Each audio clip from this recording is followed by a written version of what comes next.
আকাশবাণী কলকাতা। খবর পড়ছি দেবব্রত মণ্ডল।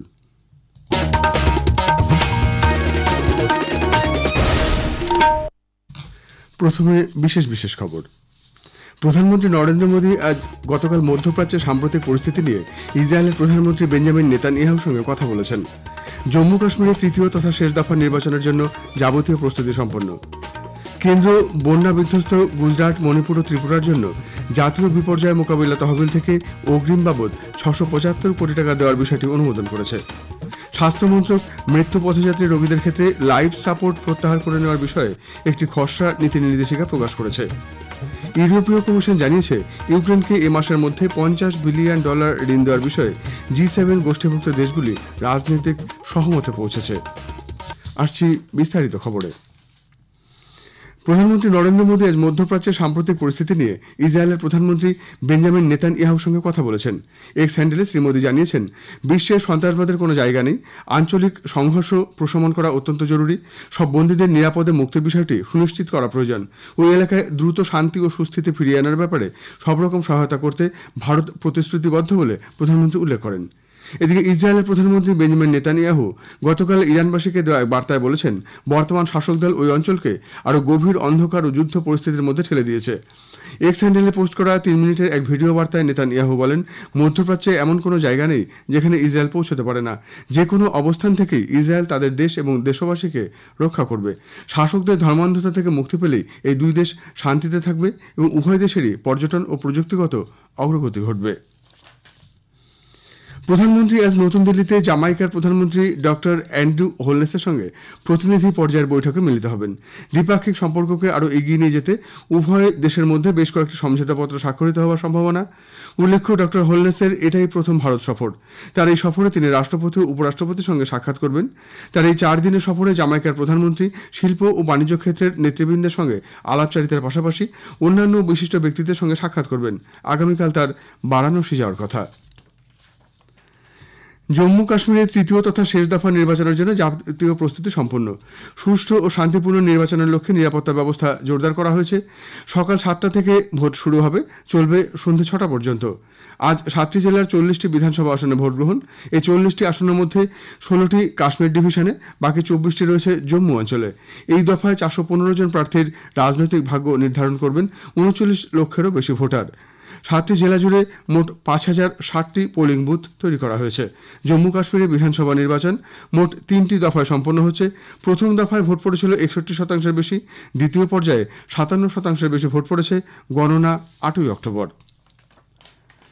হরিয়ানা বিধানসভা নির্বাচনের জন্য প্রচার অভিযান জমে উঠেছে। উত্তরপ্রদেশের মুখ্যমন্ত্রী যোগী আদিত্যনাথ বাওয়ানি খেড়া বিধানসভা কেন্দ্রে এক জনসভায় বলেন, গত 10 বছরে বিজেপি রাজ্যের উন্নয়নে কাজ করেছে। তিনি আজ হাসি, নারানন্দ এবং পঞ্চকুলায় নির্বাচনী জনসভায় অংশ নেন। লোকসভার বিরোধী দলনেতা শীর্ষ কংগ্রেস নেতা রাহুল গান্ধী গতকাল হরিয়ানা বিজয় সংকল্প যাত্রার সূচনা করেছেন। আম্বালার নারায়ণগড়ে একটি জনসভাতেও তিনি অংশ নেন। জেজেপি এএসপি প্রার্থী তথা প্রাক্তন উপমুখ্যমন্ত্রী দুষ্মন্ত চৌতালা এবং এএসপি প্রধান সাংসদ চন্দ্রশেখর আজাদ গতকাল উচানার ধানখাড়ি গ্রামে জনসভায় ভাষণ দেন। উল্লেখ্য, 5ই অক্টোবর রাজ্যে বিধানসভা নির্বাচন। কেন্দ্র বন্যা বিধ্বস্ত গুজরাট, মণিপুর ও ত্রিপুরার জন্য জাতীয় বিপর্যয় মোকাবিলা তহবিল থেকে অগ্রিম বাবদ 675 কোটি টাকা দেওয়ার বিষয়টি অনুমোদন করেছে। এর মধ্যে 600 কোটি টাকা গুজরাট, 50 কোটি টাকা মণিপুর এবং 25 কোটি টাকা ত্রিপুরার জন্য বরাদ্দ হয়েছে। স্বরাষ্ট্র মন্ত্রকের এক বিজ্ঞপ্তিতে জানানো হয়েছে, চলতি বছরে অসম, মিজোরাম, কেরালা, ত্রিপুরা, নাগাল্যান্ড, গুজরাট, অন্ধ্রপ্রদেশ, তেলেঙ্গানা ও মণিপুরে ভারী বৃষ্টি, বন্যা ও ভূমিধসে ব্যাপক ক্ষতিগ্রস্ত হয়েছে। ক্ষয়ক্ষতি সরেজমিনে খতিয়ে দেখার জন্য আন্তঃমন্ত্রী পর্যায়ের কেন্দ্রীয় দল ওইসব রাজ্য ঘুরে দেখে। তাদের রিপোর্ট পাওয়ার পরে বাকি রাজ্যগুলিকে আর্থিক সহায়তা দেওয়ার ব্যাপারে সিদ্ধান্ত নেওয়া হয়। এ ব্যাপারে বন্যা কবলিত পশ্চিমবঙ্গ, বিহারের পরিস্থিতি সরেজমিনে খতিয়ে দেখতে সেখানেও শীঘ্রই আন্তঃমন্ত্রী পর্যায়ের কেন্দ্রীয় দল পাঠানো হবে বলে স্বরাষ্ট্র মন্ত্রকের পক্ষ থেকে জানানো হয়েছে।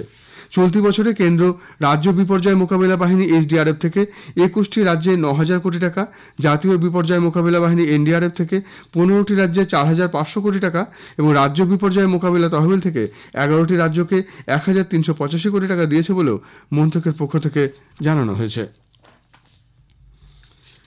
একগুচ্ছ কর্মসূচি নিয়ে রেল, তথ্য সম্প্রচার, ইলেকট্রনিক্স ও তথ্য প্রযুক্তি মন্ত্রী অশ্বিনী বৈষ্ণব আগামী বুধবার 2রা অক্টোবর এ রাজ্যে আসছেন। ওই দিন রেলমন্ত্রী দুপুর 12:25 পূর্ব রেলের শিয়ালদা ডিভিশনের শিয়ালদা স্টেশন থেকে শহরতলির রেল পরিষেবায় 9 কোচ থেকে 12 কোচের ট্রেন জাতির উদ্দেশ্যে আনুষ্ঠানিকভাবে উৎসর্গ করবেন। শিয়ালদায় রেল কোচ রেস্টুরেন্টের উদ্বোধনের পাশাপাশি শিয়ালদা ও রানাঘাটের মধ্যে 12 কোচের ইএমইউ পরিষেবার সূচনা করবেন তিনি। এছাড়াও ভিডিও কনফারেন্সিংয়ের মাধ্যমে আজিমগঞ্জ, মুর্শিদাবাদ, কাশিমবাজার ট্রেন সার্ভিস এবং রাধিকাপুর দিল্লির মধ্যে ট্রেন পরিষেবারও আগামীকাল সূচনা করবেন তিনি। ভারতের টেলিকম বিধি নিয়ন্ত্রক কর্তৃপক্ষ ট্রাই ডিজিটাল রেডিও ব্রডকাস্ট নীতি সংক্রান্ত একটি কনসালটেশন পেপার গতকাল প্রকাশ করেছে। ভারতে বেসরকারি রেডিও সংস্থাগুলির জন্য সুসংহত ডিজিটাল রেডিও ব্রডকাস্ট নীতি তৈরি এর লক্ষ্য। আগামী 28শে অক্টোবর পর্যন্ত সংশ্লিষ্ট অংশীদাররা এ বিষয়ে তাদের মতামত জানাতে পারবেন। উল্লেখ্য, আকাশবাণী ইতিমধ্যেই তাদের অ্যানালগ, মিডিয়াম ওয়েভ এবং শর্ট ওয়েভ রেডিও ব্রডকাস্ট নেটওয়ার্ককে ডিজিটাইজড করার প্রক্রিয়া শুরু করেছে। ইতিমধ্যেই 38টি অ্যানালগ ট্রান্সমিটারকে ডিজিটাল ট্রান্সমিটারে রূপান্তরিত করা হয়েছে।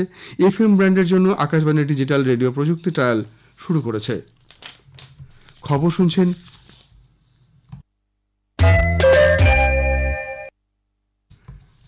শুনছেন আকাশবাণী থেকে।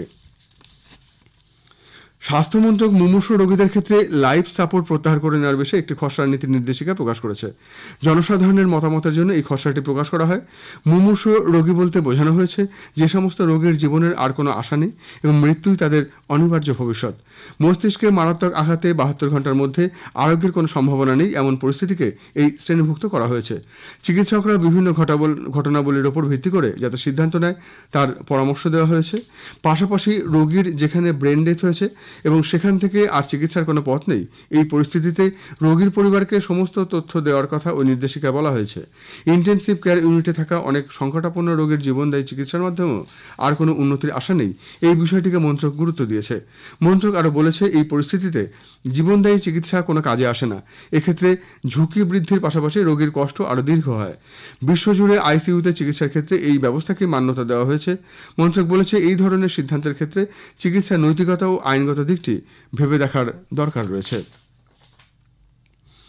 আরজি করের ঘটনায় সুপ্রিম কোর্টে স্বতঃপ্রণোদিত মামলা শুনানিতে কেন্দ্রীয় তদন্ত ব্যুরো সিবিআই গতকাল নতুন করে স্ট্যাটাস রিপোর্ট জমা দেয়। প্রধান বিচারপতি ডিওয়াই চন্দ্রচূড় এবং দুই বিচারপতি জে.বি. পারদিওয়ালা ও মনোজ মিশ্রের বেঞ্চ এ পর্যন্ত তদন্তের অগ্রগতি নিয়ে দাখিল করা ওই রিপোর্ট খতিয়ে দেখেন। পরে প্রধান বিচারপতি জানান, সিবিআইয়ের তদন্তে বেশ কিছু গুরুত্বপূর্ণ তথ্য উঠে এসেছে। ধর্ষণ, খুন, হাসপাতালে আর্থিক দুর্নীতি সবকিছু নিয়েই সিবিআই তদন্ত চালাচ্ছে। তাদের যথাযথ সময় দিতে হবে। আদালতে বরিষ্ঠ আইনজীবী মহেশ জেঠমালানি জানান, ওই তরুণী চিকিৎসকের নাম প্রকাশ্যে নেওয়া সত্ত্বেও কলকাতার প্রাক্তন পুলিশ কমিশনারের বিরুদ্ধে কোনো এফআইআর দায়ের করা হয়নি। এই মামলায় সুপ্রিম কোর্টে বিচারাধীন থাকায় হাইকোর্টে শুনানি হয়নি। হাইকোর্টে এই শুনানি হতে পারবে কিনা শীর্ষ আদালতের কাছ থেকেই তা জানতে চান তিনি। স্বতঃপ্রণোদিত এই মামলার পঞ্চম শুনানি শুরুতেই গতকাল নির্যাতিতার পরিবারের আইনজীবী বৃন্দা গোভার জানান, সমাজ মাধ্যমে এখনও তরুণী চিকিৎসকের ছবি ঘোরাফেরা করছে। এই ব্যাপারে নজরদারির জন্য তথ্য প্রযুক্তি মন্ত্রককে নোডাল অফিসার নিয়োগের আবেদন জানান তিনি। চিকিৎসকদের সঙ্গে দুর্ব্যবহার এবং তাদের ওপর আক্রমণ দুর্ভাগ্যজনক বলে রাষ্ট্রপতি দ্রৌপদী মুর্মু মন্তব্য করেছেন। নতুন দিল্লির ভারত মণ্ডপমে গতকাল Atal Bihari Vajpayee institute of medical sciences doctor Ram Manohar Lohia হাসপাতালের 10ম সমাবর্তন অনুষ্ঠানে তিনি বলেন, ডাক্তাররা রোগীদের জীবন বাঁচাতে সবরকমভাবে চেষ্টা করেন। চিকিৎসক ও হাসপাতালের কর্মীদের সঙ্গে খারাপ ব্যবহার না করার আবেদন জানান তিনি। প্রখ্যাত অভিনেতা মিঠুন চক্রবর্তীকে এবারের দাদা সাহেব ফালকে পুরস্কার পাচ্ছেন। 70তম জাতীয় চলচ্চিত্র পুরস্কার উৎসবে আগামী মাসে তার হাতে এই সম্মান তুলে দেওয়া হবে।